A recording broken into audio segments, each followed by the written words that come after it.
कि पहले तो जिस तरह से पिछले 10 महीनों में 11 महीनों में अभी पूरा एक बरस हो गया है, बहुत ही कठिन समय में महाराष्ट्र के लिए बहुत कठिन समय रहा, क्योंकि आप भूल नहीं सकते कि मुंबई महाराष्ट्र में है, जो देश का एक आर्थिक जिसको कहते हैं कैपिटल है, और ऐसी जगह है कि जहाँ पर दुनिया भर से और देश भर से लोग आते जाते रहते हैं। बहुत मुश्किल था कोविड जैसी समस्या से जूझना, और ऐसे समय में कोविड जैसी समस्या से ही नहीं बल्कि जो नैसर्गिक आपत्तियाँ आई हैं महाराष्ट्र प्रदेश पर, वो बहुत बड़े पैमाने पर आई है। कुछ ज़्यादा ही आपत्तियों से भरा हुआ ये वर्ष महाराष्ट्र के लिए रहा, महाराष्ट्र के किसानों के लिए भी रहा।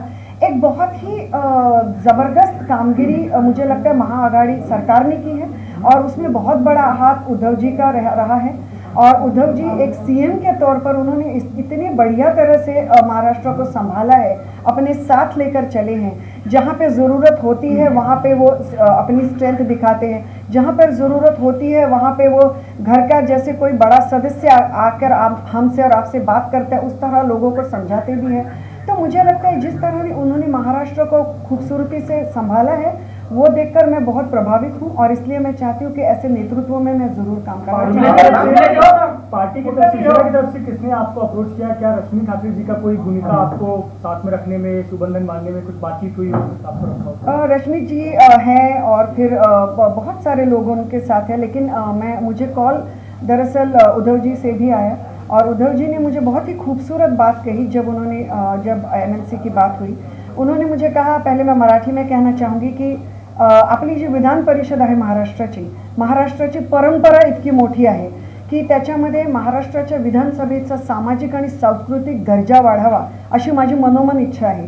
कारण का ही जी परिषद ह्या ज्या जागा आहेत, ही जी भवनं आहेत, त्याच्यात जायला लोकांना खूप मोठा प्रवास करावा लागतो, तर तिथले जे बोलणं होतं त्याचा कुठेतरी दर्जा खूप मोठा वाढला पाहिजे, आणि त्याच्याकरता तुमच्यासारख्या लोकांची गरज आहे।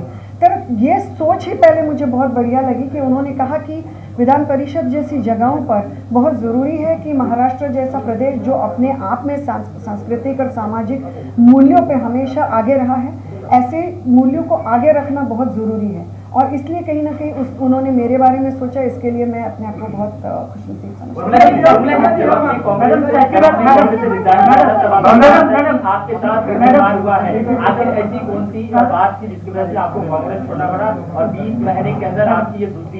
नहीं, मेरा साथ दुर्व्यवहार हुआ है ऐसे नहीं मैंने कहा था। मैंने ये कहा था कि कांग्रेस में जब मैंने कैंपेन किया था, तो जिस तरह की कुछ चीज़ें होनी चाहिए थी वो उस तरह से हुई नहीं है। इस तरह से आज भी मुझे कांग्रेस की तरफ कोई भी अलगाव या कोई भी मुश्किल या कोई भी ये नहीं है। और यहाँ पर लोग क्या करते हैं, पार्टी में रहकर भी पार्टी की बुराइयाँ करते हैं, और बल्कि ज़्यादा बुराइयाँ करते हैं पार्टी में रहकर। विधानसभा के चुनाव आने वाले थे, तो भले ही मेरे ऊपर बहुत उस वक्त लांछन लगे, लेकिन मैंने पार्टी के ऊपर मैंने किसी भी तरह का कोई इंटरव्यू इसलिए नहीं दिया क्योंकि मैं पार्टी के बारे में कोई भी नेगेटिव चीज़ें ना बोलना चाहती थी, ना फैलाना चाहती हूँ।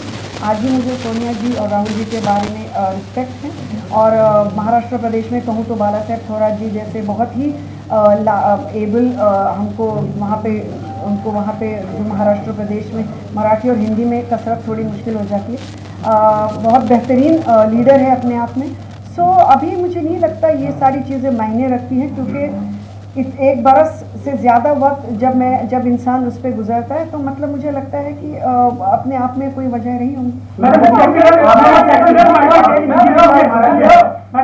विचारधारा एक समाजवादी या एक सेकुलर सोच रही है, पिछले चुनाव में आपके भाषण में हमने सुना, लेकिन बात जब शिवसेना की आती है तो हिंदुत्ववादी पार्टी की छवि है शिवसेना की। आप इस पार्टी में कैसे एडजस्ट करेंगे? मुझे ऐसा लगता है कि आप छवि जो भी हो और आप बातें जो भी करें, अंत में बेहतरी इसी में होती है जिसमें लोगों का भला होता है। तो मैं आप लोगों से पूछना चाहती हूँ कि जो एक बरस का आपने शासन देखा है महाराष्ट्र में, क्या आपको ऐसे नहीं लगता कि इस शासन में किसी भी तरह के लोगों को स्पेशल ट्रीटमेंट या किसी भी तरह के लोगों को कम ट्रीटमेंट, इस तरह का कोई दुर्व्यवहार महाराष्ट्र में हुआ है, और ना ही वो आगे चलकर होगा? इसकी मुझे पूरी मुझे उसमें उम्मीद है, नहीं मुझे क्या कहते हैं उसको, I am sure about it. And मुझे लगता है आज के वक्त में वो ज़्यादा महत्वपूर्ण है। और मेरा जो हमेशा सोचना था वो लोगों के प्रति था। जब मैंने इंटरव्यूज़ भी इसके पहले किए और कुछ चीज़ों पर बोली, तब भी मैंने यही कहा कि मैं किसी के खिलाफ बातें नहीं कर रही हूँ, मैं महाराष्ट्र के लोगों के लिए बात कर रही हूँ। इसमें बहुत फ़र्क होता है, नेगेटिव वर्सेस पॉजिटिव आउटलुक रखने का फ़र्क होता है। और ये आउटलुक डेफिनेटली शिवसेना में, और अब सत्ता में आने के बाद किस तरह लोगों से बिहेव करते हैं, किस तरह से उन्हें प्रशासन देते हैं, बहुत मायने रखता है। और मुझे लगता है उसमें शिवसेना बहुत बड़े पैमाने पर खरी उतरी है लोगों के एक्सपेक्टेशंस पे।